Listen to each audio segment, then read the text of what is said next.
Hello, I'm Philip Brunelle, Artistic Director and founder of Vocal Essence and choirmaster organist at Plymouth Congregational Church in Minneapolis. Each day I have selected a different composer, one that's had a role to play with both organizations, and today it's one of the most famous names of all time, Johannes Brahms. Born in 1833, died in 1897, lived his life in Germany, in Austria, and certainly was a major figure in the classical and romantic period of music. He was known, of course, for his symphonies, for his chamber music. He also, of course, wrote many beautiful concertos, but all of that I think you probably know. And so I'm going to focus today more on the music that he wrote for singers, which makes sense. Both Vocal Essence and Plymouth Church have performed his choral music many times.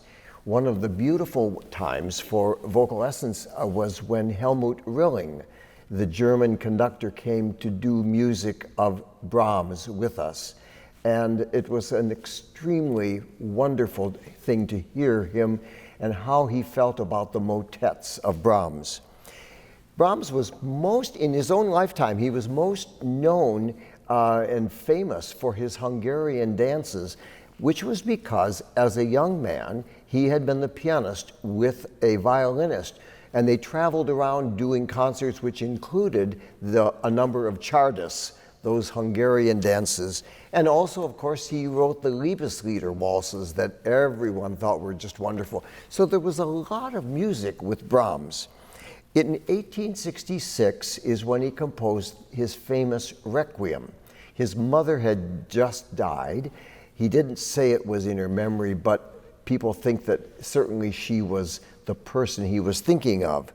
And in Brahms' music, there's always a great deal of rhythmic intensity, and at the same time, a real feeling, because he liked to do counterpoint, that there was a real feeling of lyrical poetry about it. And certainly in like that second movement of the Brahms Requiem, you can feel that sort of funeral march idea. The words say, you know, all flesh is grass, but even before the chorus has come in, you feel that.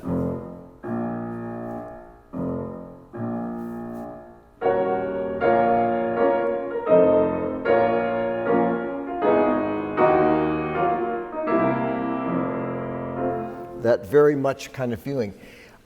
I was fortunate in high school to have a wonderful choral man, Harry Opel. And Harry always did masterpieces with us, and certainly the Brahms Requiem was one of those. That was the first time I'd ever heard that piece. And what a thrill to have a chance in high school to sing that piece. Brahms also, of course, wrote beautiful choral music for a cappella and as well as with organ. In 1856, he wrote a piece that I love, partly because of the ending. It's called in English, Let Nothing Ever Grieve Thee, and it has this little introduction.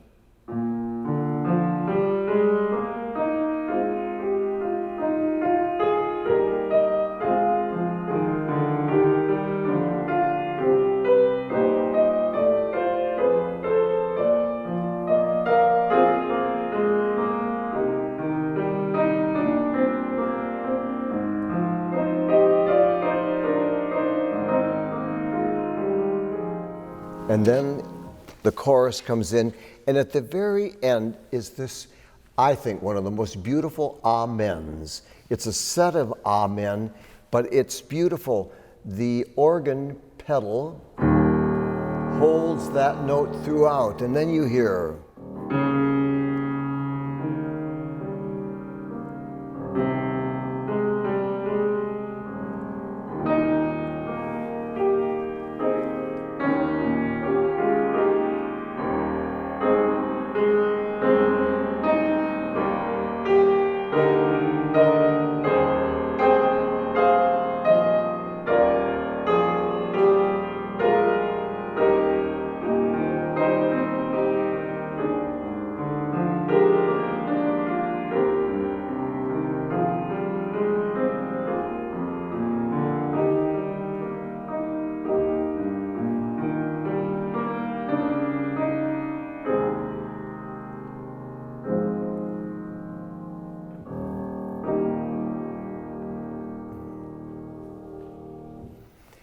Some motets that he wrote, he worked on over a period of years.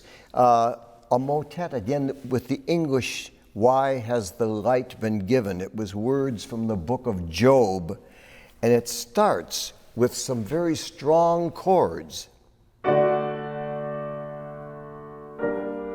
Silence.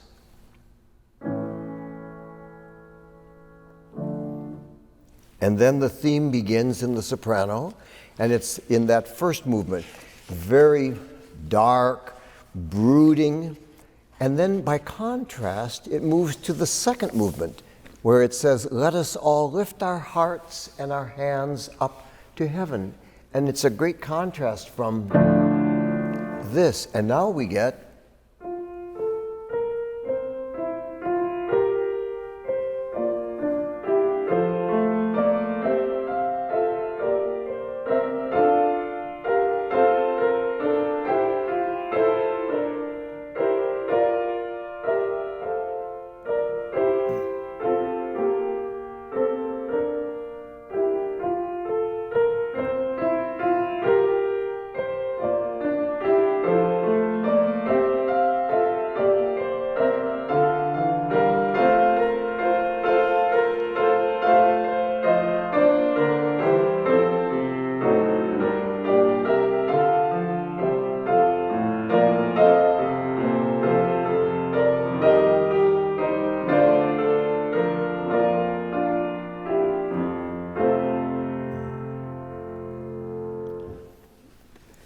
You often see photos of Brahms with that huge, big beard.